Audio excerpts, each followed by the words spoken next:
In this video, we're going to be looking at Mantis's abilities. Let's react to this.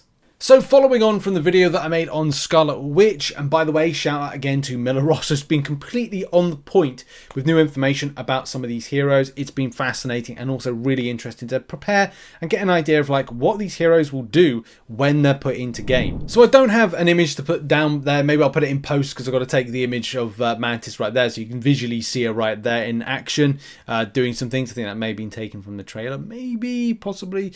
But yeah, like shout out to Miller Ross. Link in the description, has been following and also putting us in the picture with information on the abilities of some of these heroes and also giving us an idea of a flavour of how they will interact on the battlefield. I think one of the biggest things, and as I said, like the biggest things will be damaging debuff effects and how they apply. There will be game mechanics movements. There will be what you can do when it comes to key bindings, other things like that. But how you link up, how you communicate is going to be very important because you've got real cool abilities like healing. Like you can heal up. There's those that are tanks. We've learned that from the dev talks. Those that are tanks, strategists, your kind of like mages, your all these different classes. Maybe there's going to be like a rogue. Like they're not going to be called that in game, but they're definitely going to have that flavor from other games. So let's start off with like passive abilities and Nature's Favor, receiving a movement boost when not injured and healing over time when consuming life energy. So I don't know if that's kind of treated as you are self-healing, but it could be the case. And there's your image right there of that one. And then you've got your left mouse click, life energy blast, fight an energy thorn and regain 1 life energy after critical hit. Oh, that's cool. So the more that you gain back this kind of life energy, as said above, that previous ability, you're able to top yourself back up again. So that's pretty cool. Especially because on the right mouse click, healing flower, consume life energy to grant allies healing over time.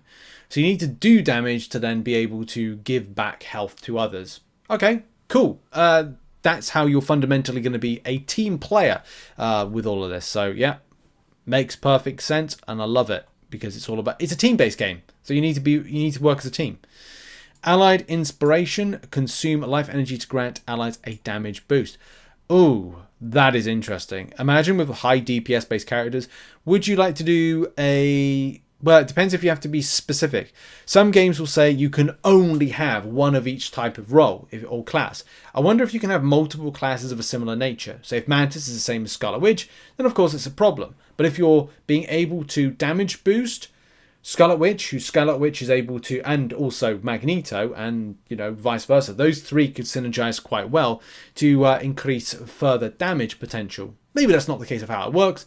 I'm only just speculating because Friday we get to find out what is going on with the game. Really excited for it. But there's also different, vibes with it that you could get involved with. And also, put them to sleep? I would hope so. Let's read on. Consume life energy to grant a damage boost. That's natural anger. Unless that kind of falls into there. Yeah, so it's part of E, isn't it? Natural anger, consume life energy, grant herself a damage boost. So you can you can increase your own damage, which could be helpful. Maybe not. I'll have to see. Left shift, spore slumber. Throw a spore to sedate the nearest enemies. Yes, there we go. Sleep mechanic. I think these are going to be very important. There might be some characters that have like a stun immunity, or they're able to shrug off debuff effects, or maybe they don't.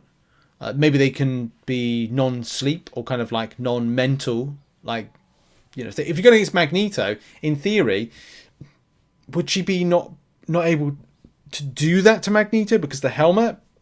I don't know. We'll have to see. But I think that would be a logical case. Soul Resurgence. Project energy into a nearby space, providing healing over time and a movement boost for surrounding allies. I'm a big believer of teamwork. I think if you've seen some of the videos so far that I've covered on the channel, the main thing that I have mentioned is about healing, working as a team. One of my favourite things is, and one of my, I'd say, like passions or loves about things like World of Warcraft was being a priest. and healing. Yes, okay, there are other like different types of classes that do that provide that, which I can't because I've been a while since I've played. I just remember Priest being one of them. Paladins, I think, do it, but I don't know if they self heal. And then there was, it's on the tip of my tongue. It's going to really bother me as well. Druids, is it druids? It may be druids. Shamans are able to do it as well. But in case there were healers out there, I don't know if there's any new classes that do it, but you know what I mean.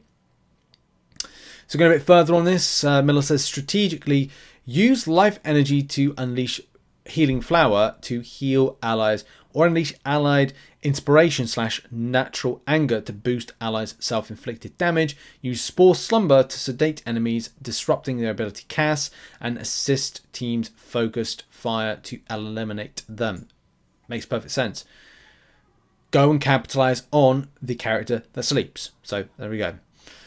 This is all from pre-alpha, so things are subject to change. You can see the ability summary there has some grammatical issues in the translation that I'm sure we swept up before launch. I saw speculation that she has a resurrect. It's actually Rocket that does. What? So Rocket has a resurrection. There you go. There you go. Didn't know that. But there you go. That is that's it for the coverage. Nothing more to kind of go over there. Shout again to Miller Ross on that one. I think Mantis is going to play in a similar way to what we've seen with Loki mixed with Scarlet Witch. To kind of explain that particular point which I just made is it's the healing element, it's the stunning element from, you know, both characters kind of have that. And that brings over to Mantis there, brings over to Mantis there. You then add more kind of like elements of healing from like Loki side of things. That maybe damage potential because it's a self-damage buff that you can have. So I think there's a lot of elements bringing together, and that's what I think I like about Marvel Rivals, is that each heroes are not the same, but some of the little abilities are then taken to make one particular character. And it's honourable to that particular character in that if you've watched the movies, Guardians of the Galaxy, if you've read the comic books, Mantis is getting the love that she should have, and is presented in a way that I think is very, very good here. So I think a lot of people will be very interested in the character. It will be one that will help out, but will this be something that has a decent enough synergization or kind of work with different characters, which I don't see we have here. That's where people might opt for, well, I don't know, because Scarlet Witch is different. She doesn't have a pair up. Neither does Loki, if I remember rightly. But they may get Guardians of the Galaxy, or with Loki, he may get like an Asgardian pair up down the line as well. Seems odd, but you know, if they add in the likes of Thor or Frigga or characters associated like Kid Loki or a different version, Sylvie, for example, then it could be some good things down the line that we can see with Loki. But yeah, pretty exciting. More information will come out soon. I'm sure we'll cover it. Anyway, thanks for watching. See you soon. Bye-bye.